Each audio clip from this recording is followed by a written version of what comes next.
राधे राधे मित्रों, आप सभी का स्वागत है भक्ति ज्ञान में। और आज हम बात कर रहे हैं प्रदोष व्रत की, जो कि है 2 अगस्त 2024 को। हाँ जी, और इसी दिन महाशिवरात्रि भी है, क्योंकि इसी दिन कावड़ जो लेने जाते हैं वो कावड़ भी इसी दिन चढ़ती है। इसलिए आप सभी को हैप्पी शिवरात्रि। तो अब बात करते हैं हम प्रदोष व्रत की।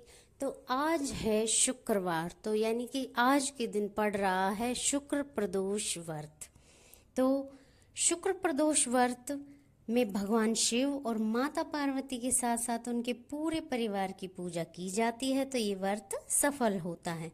और ये व्रत संतान प्राप्ति के लिए बहुत उपयोगी माना जाता है, और ये वैवाहिक जीवन को भी अच्छा बनाने के लिए बहुत ही शुभ माना जाता है। तो अब हम बात करते हैं शुक्र प्रदोष व्रत कथा के बारे में। तो चलिए शुरू करते हैं। शुक्र प्रदोष व्रत कथा।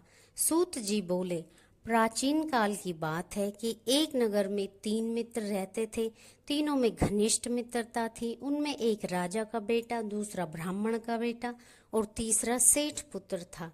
राजकुमार व ब्राह्मण पुत्र वे सारे आपस में बात कर रहे थे, और जो राजकुमार और ब्राह्मण पुत्र थे उनका विवाह हो चुका था, लेकिन सेठ पुत्र का विवाह के बाद गोना नहीं हुआ था। एक दिन तीनों में आपस में बात चल रही थी, तो ब्राह्मण पुत्र ने नारियों की प्रशंसा करते हुए कहा कि नारीहीन जो घर है वो तो भूतों का डेरा होता है। सेठ पुत्र ने यह वचन सुनकर अपनी पत्नी को लाने का तुरंत निश्चय किया।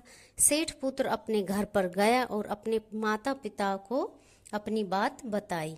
उन्होंने बेटे से कहा कि शुक्र देवता डूबे हुए हैं। इन दिनों में बहू बेटियों को उनके घर से विदा करा कर लाना शुभ नहीं माना जाता।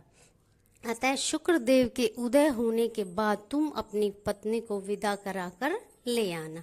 लेकिन वो अपनी जिद से टस से मस नहीं हुआ, वो बिल्कुल नहीं माना। तो जब वह अपने ससुराल चला गया और सास ससुर को भी उसके आने का इरादा पता चला, तो उन्होंने भी उसे समझाने की कोशिश की, किंतु वह नहीं माना। उन्होंने विवश होकर अपनी कन्या को विदा कर दिया।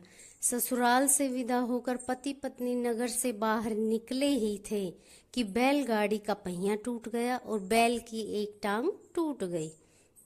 पत्नी को भी काफी चोट आई।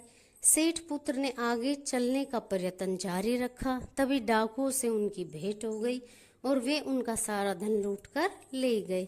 सेठ का पुत्र पत्नी सहित रोता पीटता हुआ अपने घर आ पहुंचा, और घर जाते ही उसे सांप ने डस लिया। उसके पिता ने वैद्यों को बुलाया, और वैद्य ने उसको देखने के बाद यह घोषणा कर दी कि 3 दिन में आपका पुत्र मर जाएगा। उसी समय इस घटना का पता ब्राह्मण पुत्र को लगा। उसने सेठ से कहा कि आप अपने लड़के को पत्नी सहित उनके मायके घर वापस भेज दो। यह सारी बाधाएं इस कारण से आई है क्योंकि आपका पुत्र शुक्र अष्ट में अपनी पत्नी को विदा कर लाया है। यदि वह वहां पहुंच जाएगा तो वह बच जाएगा। सेठ को ब्राह्मण पुत्र की बात जच गई और उसने अपने बेटे और बहू को वापस उनके मायके भेज दिया।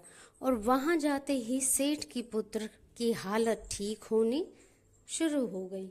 तत्पश्चात उन्होंने शेष जीवन साथ में सुखपूर्वक बिताया, और फिर वो हर शुक्र प्रदोष व्रत को करने लगे और मृत्यु के बाद स्वर्गलोक को गए। तो ये थी हमारी शुक्र प्रदोष व्रत कथा, जिसे आप भी जरूर करें, सुने, पढ़ें और लाभ उठाएं, और भोले बाबा और माँ पार्वती का आशीर्वाद जरूर पाएं। तो राधे राधे मित्रों।